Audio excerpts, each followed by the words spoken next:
Hello everyone, my name is ShaineRiley. Welcome back to my YouTube channel. In today's video, I'm just going to quickly go over my October TBR. I'm first going to start off with the books that I didn't get to that I had initially planned to put on my TBR. Last Chance books, nothing wrong with this whatsoever. Cover is super cute. It's about two rivalry bookstores. One is like a chain and then the other one is like a small business. I do want to get around to this at some point.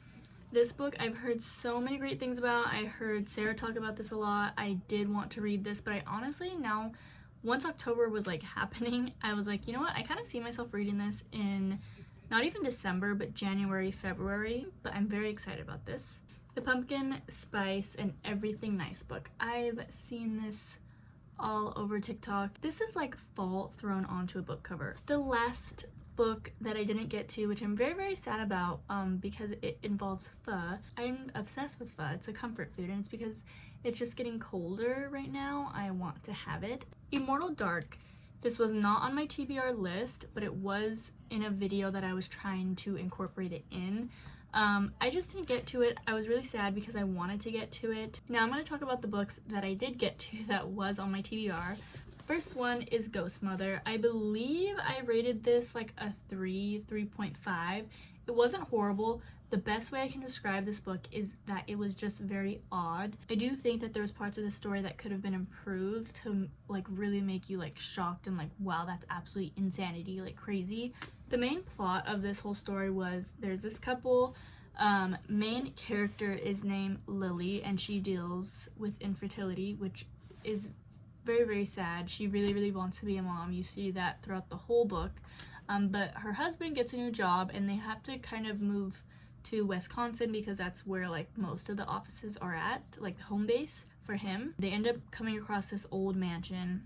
It's out of their price range. Her husband's name is Jack, and he kind of agrees to getting the house because she's like, I really feel like this is where we're gonna have kids and like raise them. And he's like, okay, that's fine, but you have to promise, you have to get a job because I cannot fully support us, you know, from moving into this house. Which she agrees. She's like, yes, I'll get a job, like whatever I have to do to get this house.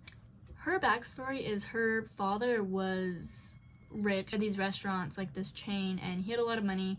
He ended up, you know, going bankrupt, and then later on he ended up passing. She struggled with that. She doesn't have a good relationship with her mom, so she was mostly with her dad, and she got to live a life with luxury, and then they lost everything. She really wanted to be an actress. She was on like some Broadway plays and stuff, so when she was getting a few gigs, like when she was younger, she had a lot of gigs that she was getting initially, and then she would work at her dad's restaurant like on the side to make extra money. Once the gigs weren't really working out for her as she started to get older, she started getting less and less of them. She started waitressing a little bit more, but then she also fell into teaching. She did not like teaching because she was around children, and it made her really upset because infertility was still a very strong issue that she thought that she'd already have kids at that point. I believe right now she's mid 40s or late 40s. So she really is like, I want to be a mom. We need to move into this house. Like, I feel like I'm gonna have kids here. The house that they're moving into is an old house, obviously, made from these four brothers. They ran a circus and it was really popular. One of the brothers married someone from the circus, and then they had a daughter together, which you'll find out is named Birdie or Bird in the book. Bird and her husband ended up having a kid, and that's mainly who lived in the house, but her father is the one that had built it from 1921 to 1924 is when it was finished. Super cool backstory, but also kind of creepy because it's like circus stuff, very dangerous, odd things are going on. Now, present day, they move in. She's trying to look for jobs, but like she's really reluctant because she doesn't want to do it, just because she's not in a good mental state. But she ends up finding a job at a library. The part that really bugged me was she did not really take this job seriously. Like, she has a really bad spending habit. Like, this was the first time in a book that I thought the main character was actually insufferable. Genuinely was just about the fact that she would constantly max out credit cards. Her husband was constantly stressed. I think for 2 weeks she didn't get a job yet, and so that was stressing him out because he's like, oh, like, when is she getting a job? Is she actually gonna get a job? Is she staying true to her promise? And then she maxed out her credit cards. So he was already paying like $1,000 for her in credit card debt because she had 3 credit cards. She maxed them out and went over the limit, like $600 combined. So he had to pay that on top of the $1,000, and he already had to pull out a loan from his 401k. Lots of crazy stuff was happening to this man. I felt really, really bad for him financially, and obviously he's worried about his wife, but he has to like travel all the time. So it was really stressful for him, and then for her, the infertility and the mental health. So you have both of these characters who are really, really going through it from different kind of perspectives. She kind of starts to see things in the house or hear things. She doesn't think anything of it. She's in the local market or somewhere in the town, and these kids end up going past her, and they're like, oh, you live in that spooky house or like haunted house. And then she kind of is like, what? So she starts to do research. That's why she really wanted to get a job at the library, so she can do research like on downtime and stuff, which is not really downtime. Every single time she does research, she always gets caught, and it's like there's a line at the clerk desk, and very stressful. This chick was like stressing me out, the way that she would handle her job. It was just not okay. She like took a 2.5-hour lunch break. But that's besides the point. She very well finds out that the house is haunted. She goes a little, I don't want to say mad or crazy, because obviously in the book there are ghosts. But because her mental health is not good already, her husband doesn't really believe her. He's kind of like, okay, you're overly stressed because I'm not home all the time, like I feel really bad and X, Y, and Z. And she's like, no, like it's not that. But she just tells her husband like, yeah, you're right, like whatever, I'm probably thinking too much into it, the house isn't haunted. The ending was bizarre. I just want to say odd. Not that I didn't fully expect what was going to happen, I kind of did, but there were certain like loopholes that I felt like weren't closed off in a way that was like satisfying. I was like, damn. But I'm rating this book a 3 because it's still intriguing when she's learning about the history of the house and everything, so I definitely think it is something that you can read. But I wouldn't be too nitpicky about it. Like, it didn't really scare me that much. If I were to rate on a scale level of 1 to 5, and 5 being the worst, it was probably a 1, not even a 2. But if you're someone who's like likes when a character really has a crazy backstory, she has a lot of trauma, her husband is going through things, she's living in this house by herself with her cat, and then she's doing research on it, and she's interviewing people that lived in the house or that was associated with the family, like there is a lot of history with it, but it's not so much scary. So if you're someone who's interested in like the history aspect, absolutely pick up this book. But for me, it just sits like at a 3. It was enjoyable, but it wasn't the best thing I've read for like thriller or horror or anything like that. So that's the first book. The second book, I've actually already read a book by this author, Jessica Clare. I believe the other one was called Go Hex Yourself. I absolutely love these books. They're super unserious in the world of like witchcraft and stuff. I know like with most fantasies and like witches, it's very like high stakes, crazy. These books are absolutely hilarious. The banter is amazing. I like that there are problems, but you know that they're gonna easily be solved.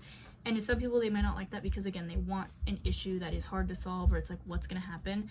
But it was more so for me enjoyable whenever I read her books because it's just a cute romance. Lots of banter, it's super funny, and it's still like the light witchy aspect of it. It definitely felt like an October read. So the plot of this story is you have main character, her name is Penny. That is such a cute name, and like the way that I thought about her in my brain, like her name matched her character so perfectly. But she has a pet squirrel, which is interesting but super cute, and she is basically a part of this organization called, like, they're familiars for witches.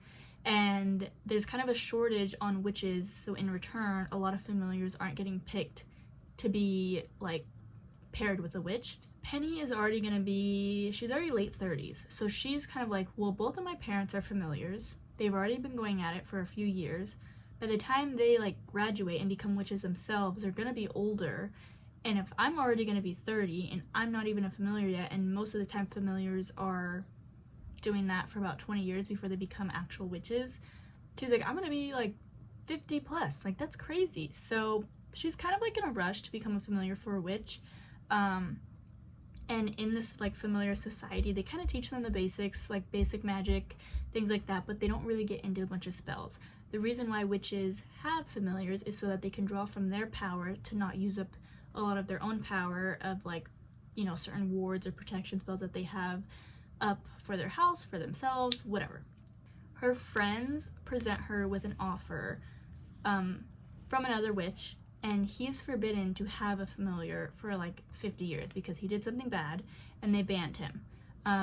He obviously doesn't like this because there's people going after him and he can't really protect himself or figure out who's doing it because he can't perform spells because he doesn't have enough magic himself to perform these spells. He's basically just saying like, hey, I'm looking for someone who's willing to be my familiar. And then he was presenting this to his friend. His friend has a girlfriend, and this girlfriend is friends with Penny. So she was like, hey, this is what's happening. You don't have to take it. You can take it if you want to, but it's kind of dangerous. Penny did not care. She was like, oh, no, I want to be someone's familiar, like, right now.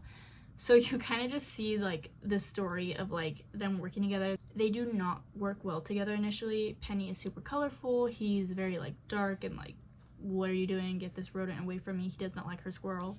They have to fake date because she's working with him so much, and people are going to be like, why are you working with this man? It's against the law for right now, at least for 50 years. Like, he can't have a familiar.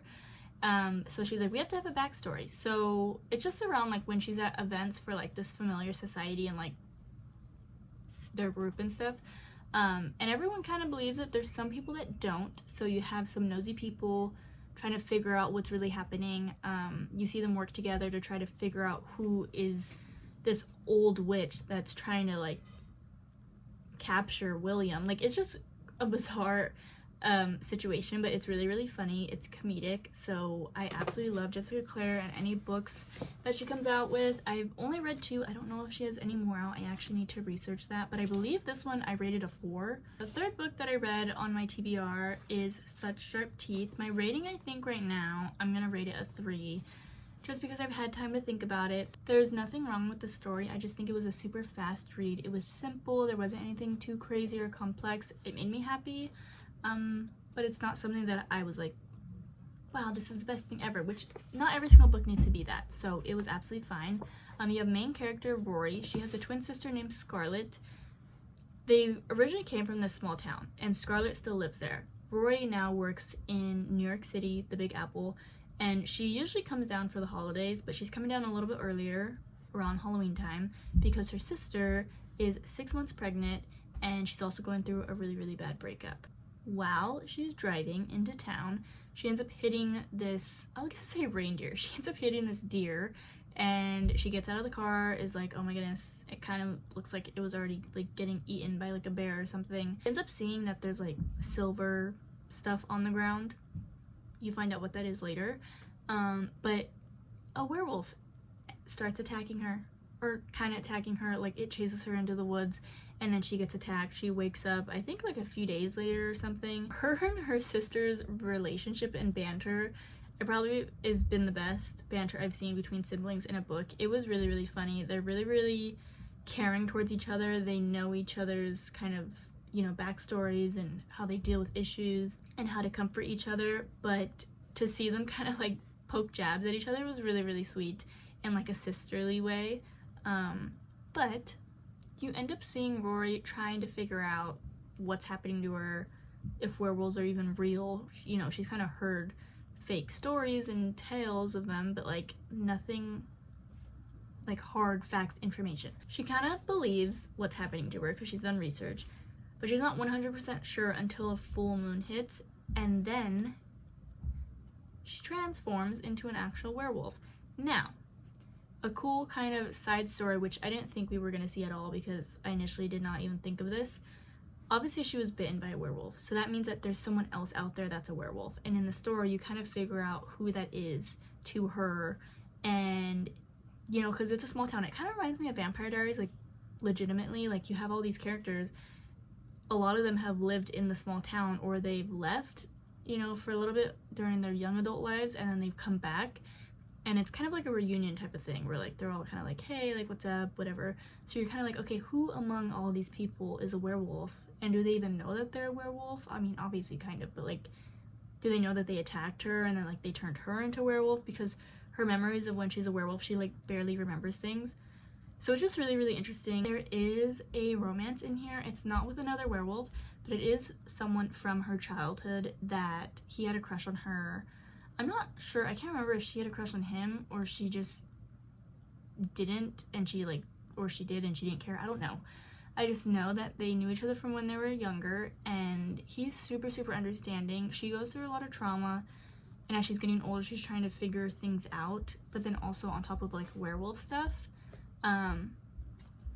you kind of think like, wow, what's even gonna happen? Is he gonna think she's crazy?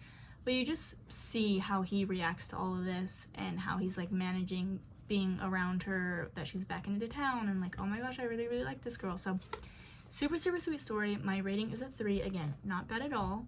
The last book I read for this month is A Tempest of Tea. This book was crazy. So I didn't watch this movie, but Heist, I remember kind of like watching, I think very briefly the beginning or the trailer for it. You have the main character in this book, her name is Arthi, and then her brother is named Jin, and they both have their own kind of like small little romances, side stories, but you kind of get introduced to them and like their backstory, but then you get introduced to, I believe, 3 other people that are going to be like in their team, and there's vampires in this world. Vampires aren't like excluded from society, but usually they tend to kind of stay in hiding, or like no one knows who's a vampire, who's not, just for their own safety, and also they just kind of want to be left alone.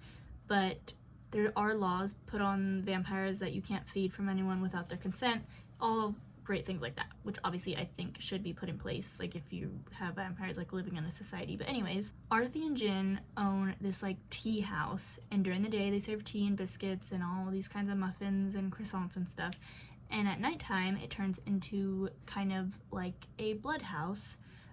They serve blood from people who give blood, and like they have them in bags, but they put them in like teacups and stuff. Then you have blood companions, so actual people that go in and let vampires like drink from them, and they get paid money. So the government doesn't like this idea. They've never been able to bust Arthi and Jin and like prove like this is what's happening, and it's really, really cool. Like all the tables fold up into the walls, all the booths go away. Like it's just really bizarre like how they hide this so well. They're not doing anything illegal. I actually think that they're doing something better for the society, because vampires are like being tamed because they are drinking more blood, they're paying for it. Arthi's making money, Jin's making money, they're staying in business, and I feel like that helps protect like citizens. Like they're not attacking people obviously because they have blood like at the ready, like it is served to them. I think what they're doing is okay, but the government just is trying to bust them. Also, Arthi and Jin are the best way to describe this book is like the Peaky Blinders. I'm not even joking. The way that this world was being built, the way that Arthi and Jin act, they act like Thomas Shelby and the Peaky Blinders, which is really, really funny because they obviously make a name for themselves. They're known within like the criminal community, but then they're also known from well-known people because they own businesses and they make lots of money. This book is a 4 for me. It left off kind of on a cliffhanger. I thought it was going to be a standalone. I think there's a second one coming out. I'm honestly fine with how it ended. It wasn't as big of a cliffhanger as I thought. So if I didn't read the second book, I honestly would be fine with it, but I do really love these characters. I already know about the world, the politics, everything that goes on. So I would read the second book 100%. This was such an interesting story. I didn't think it was going to go this way. I just thought it was going to be like just Arthi and a romance story. It's mostly plot driven, which I really, really like. It's not like super romance is thrown into your face, but then you have Jin, who also has like a side little romance story, but like you can really picture like what these people are doing, like when they're preparing for their little heist that they're gonna do, and then when it's getting executed, and then when it's over. Like it's just a crazy story. Super interesting. It doesn't drop at any point, at least for me. I really, really enjoyed every single one of these individual characters. My rating for this is a 4, and I'm very intrigued to see when the second one comes out, if there actually is a second one coming out, because I kind of looked it up and I believe there is one. Now I'm going to be moving on to the books that were not a part of my TBR, but I had included them in videos, and I also got them done. The first book is 6 Scorched Roses. I already read The Serpent and the Wings of Night. I absolutely loved it. This did not mention any of those characters that were in the first book. The first book, The Serpent and the Wings of Night, you have a human that was abducted by a vampire, or like taken in, and she lives among vampires in their world, like their country or region, whatever. In this book, you have a human that lives in the human world, and that there is a vampire kind of like on the outskirts of their land. Main character, her name is Lilith, I believe. Yes. Lilith is a scientist, and there's this disease going around where if people are infected, basically over time you are decaying and your skin every single day like flakes off. Sounds super gross. And her sister, Lilith's sister, actually has this disease and she's slowly dying. Lilith has said that she's been dying since the day that she was born. Her mother died during childbirth. At the beginning, when you're presented this like side of her where you're like, what does that exactly mean? You kind of slowly find out throughout the book, and at the very end of the book, obviously it tells you, and it makes so much sense. It's like, wow, why didn't I think of that like off the bat, which is kind of crazy bizarre. But she's basically trying to figure out a cure for this disease, and there is gods. There's one god that was excluded from the main gods, and that's the god that created vampires. She was in the first book, The Serpent and the Wings of Night, and she's mentioned in this book as well, and she's the one that made vampires. These other gods in the human society, they do not like vampires. When Lilith is starting to do research, she's kind of like, what would vampire blood do to like humans? Would it react negatively or positively to us, and could I possibly find a cure? So there is a vampire on the outskirts, and his name is Vale, and she ends up going to his house. She actually just like barges in, which I was like, this chick is crazy. But she opens the door to his house and she starts talking to him, and she's kind of like, wow, vampires are real, and like he looks different than what I expected, or kind of like what I expected, whatever. She offers him kind of this deal where every single time they meet, she gets 6 vials of his blood to work on and test.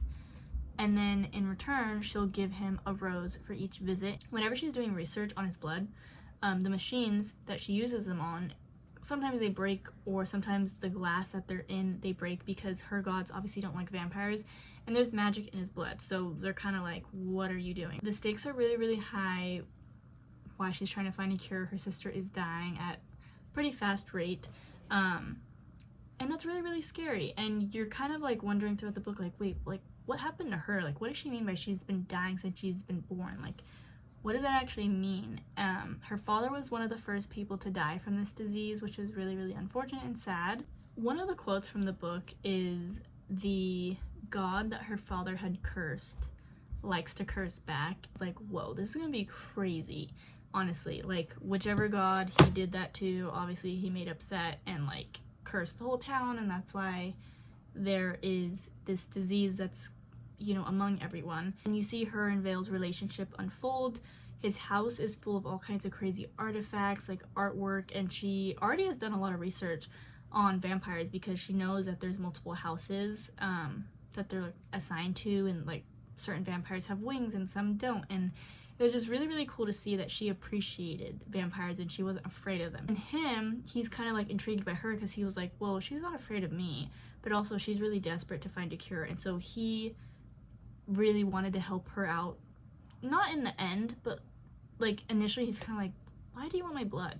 And then he's kind of like, okay, like you're doing something great for the people, a lot of people you don't even know. You're making a big sacrifice that you could get in trouble for. You see how their romance unfolds, which is really, really sweet, because I feel like most of the time vampires are like, ew, humans are nasty, gross, they're like looked down upon, and he does kind of look at humans at the lesser of the two, which of course they have super strength and all this stuff and they can fly. If she is afraid of him at certain points, she always pushes through because she's like, I have a bigger, greater issue that I need to try to fix, and I can't let whatever I'm thinking or going through get in the way of that. So she's a really, really strong character. You see the end, how this disease was brought upon the human society, which is really bizarre. So this was a really, really interesting story. If you have read the books, I would 100% read this. My rating, I wanted to rate this a 5 because it was so sweet and I really, really liked it. It was super interesting, but I rated it a 4 because it was so tiny. rating at 5 is a little bit crazy. So the last book that I read for this month's TBR is Phantasma. I'm gonna say off the bat, my rating for this was a 5. I've never ever read anything like this, and I know I'm barely getting into fantasy, but like, this book was absolutely amazing. At no point did it drop or did you kind of get bored. Like, the whole time it was super interesting.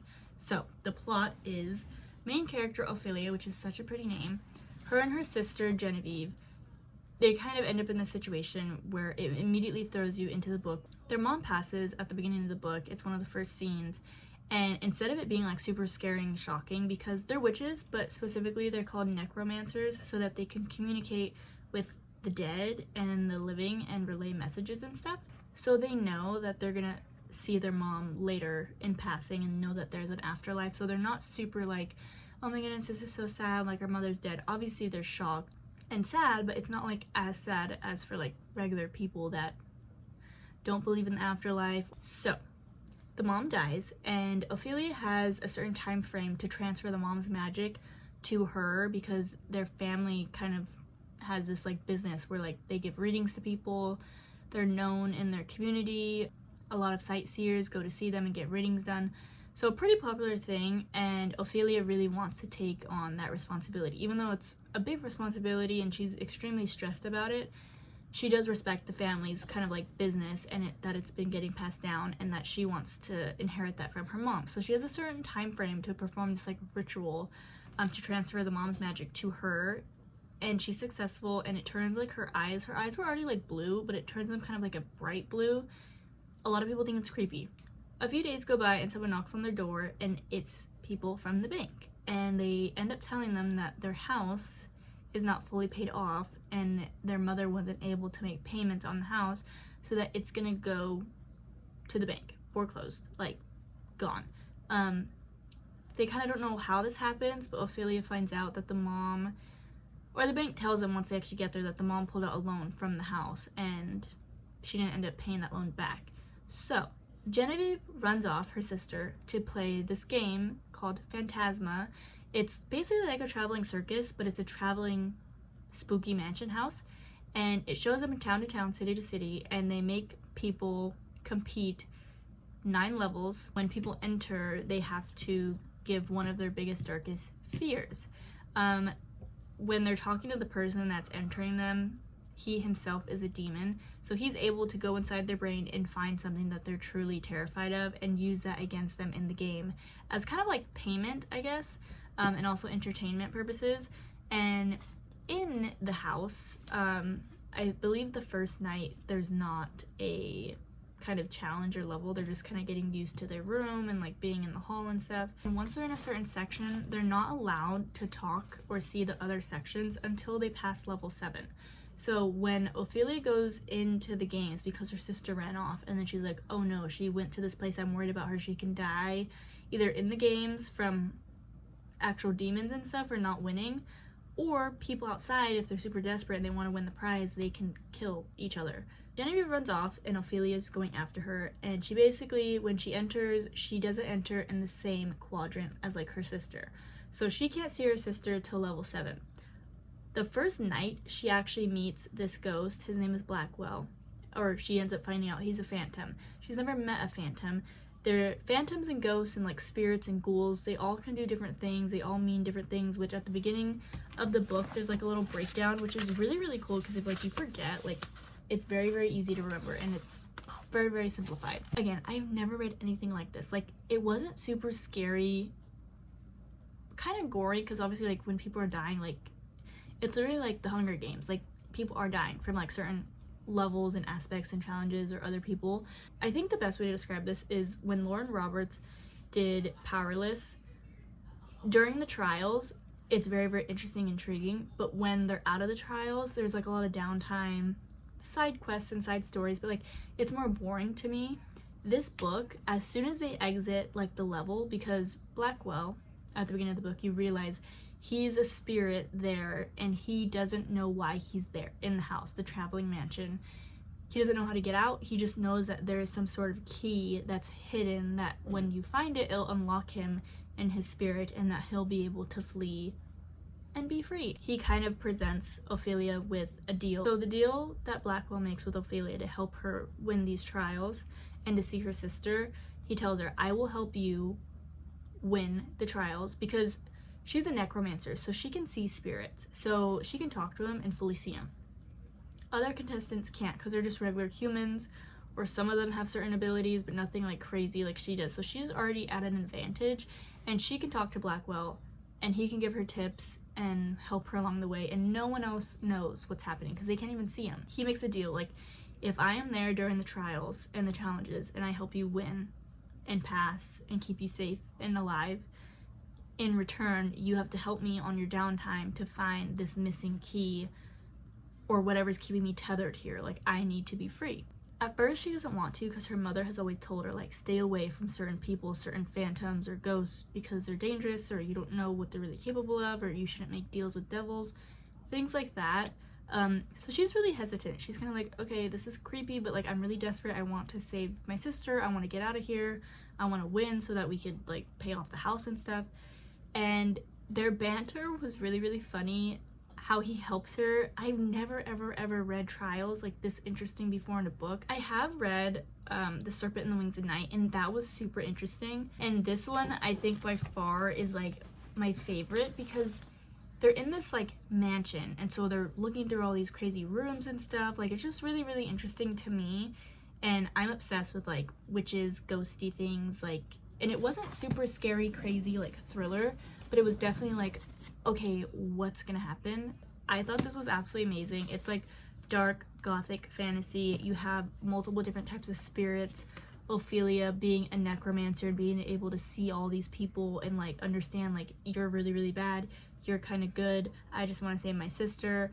You see her work with the Phantom to try to win the games, and then he has his own backstory and like lore, which is absolute insanity. Like, the last 20 pages of this book I was reading at work because I was reading it during my lunch, and then I had 20 pages left, and the whole time until I took my second 15 I was thinking about this book. I was like, it just got so crazy. During my 15 I read it. Also, when you read this, like, you jump like 10-15 pages, like, you read it so fast.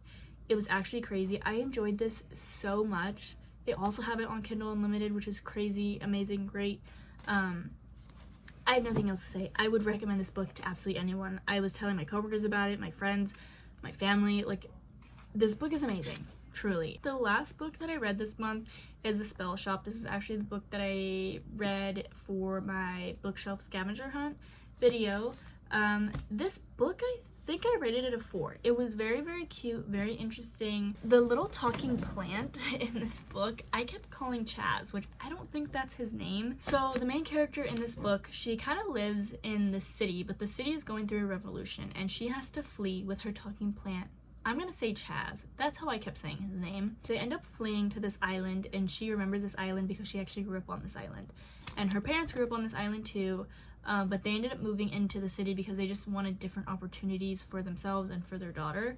And then their daughter ended up getting a job at the library, and she never thought that during the revolution that they would burn the library down, because she loves books, she loves taking care of books, she thinks that other people are gonna really, really enjoy these books, and she's just shocked when it actually does end up in flames and they have to flee. When they get to the island, you know, she's kind of like, hopefully my parents' house is still here. It is. Obviously covered in weeds, it's abandoned, and she ends up meeting this islander that also grew up on the island that remembers her from when she was younger, and she doesn't remember him because she's like, what? I don't remember who you are, but you know who I am? Like, that's crazy. A romance story obviously unfolds between them. Very, very sweet. He likes to bring her like cinnamon rolls and like fish and stuff and offer to cook for her because she's so new, and he doesn't know why she fled. She doesn't say, because she's afraid that these people in the town are gonna think that she brought the revolution like with her. That's not the case, but she basically creates jam. Yeah, jam. She kind of knows that using spells, if you're not like, I know I'm not using the right word, like spellcaster, but you have to go to college to be able to like wield magic and do spells and create spells and work with spells. She is not that. She just took care of the books in the library.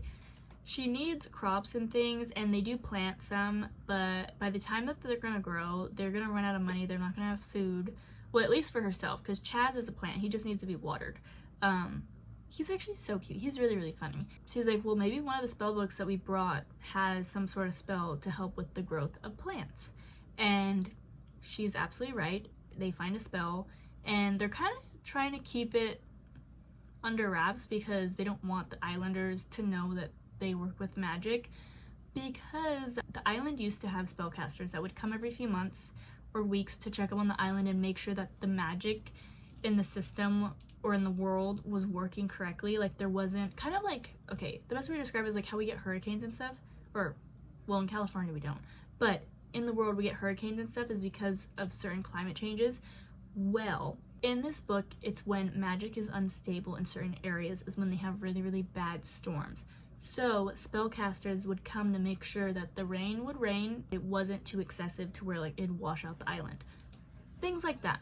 But since the revolution started to happen, they kind of withdrew the spellcasters from these islands, and the people were kind of left to fend for themselves, which is always kind of fend for themselves, but the spellcasters were definitely there to help benefit like the water streams and the fish and all that stuff. So they're kind of, you know, left, and she's kind of like, okay, we can definitely do things to help ourselves out and like create a cover and sell jam, and really like behind our shop will be like magic and stuff, but we don't want to tell people we're like working with magic. Like, we'll just tell them it's an old family like remedy. You see that there's officials that come to the island and are doing investigations, which is bizarre because you would think like they forgot about this island for so long, why are they even there? The characters are all very wholesome and sweet. That's like basically the whole community, besides one character is like super, super obnoxious and like annoying, but everyone is super, super sweet. They take everyone in.